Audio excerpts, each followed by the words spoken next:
আজকে আমি গোলাপ দিয়ে একটা কেকের ডেকোরেশনের ভিডিও তোমাদের সাথে শেয়ার করব। তো আশা করি তোমাদের ভিডিওটা ভালো লাগবে। তো পুরো ভিডিওটা শেষ পর্যন্ত দেখো।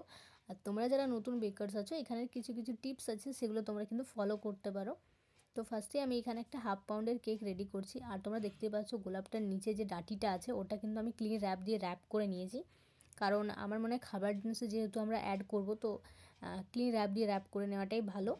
আর তোমরা যারা যারা মানে ফুল দিয়ে, অরিজিনাল ফুল দিয়ে ডেকোরেশনটা করবে, তোমরা চেষ্টা করবে ফুলগুলো মানে কি বলবো, ফুলগুলো অনেক আগের থেকে না দিয়ে যখন ডেলিভারি করবে বা যখন কাস্টমার নেবে তার কিছুক্ষণ আগে কিন্তু ফুলগুলো অ্যাড করার চেষ্টা করবে। কারণ ফুল জিনিসটা কেকের সাথে লেগে থাকবে অনেকক্ষণ ধরে, জিনিসটা খুব একটা ভালোও না, এটা আমার মনে হয়। তবে জানি না আমি, কিন্তু খাবার জিনিস যেহেতু একটু সেফটিভাবেই রেডি করাটা ভালো। আর এখানে ছোটো ছোটো কিছু আমি লাভ অ্যাড করে দিয়েছি যাতে দেখতে একটু সুন্দর লাগে, আর গোল্ডেন কিছু স্প্রিঙ্কেলস অ্যাড করেছি। আর কেকটা কিন্তু খুবই কিউট লাগছে। তোমরা যদি এরকম কেক অর্ডার করতে চাও আমার সাথে কন্ট্যাক্ট করে নিও।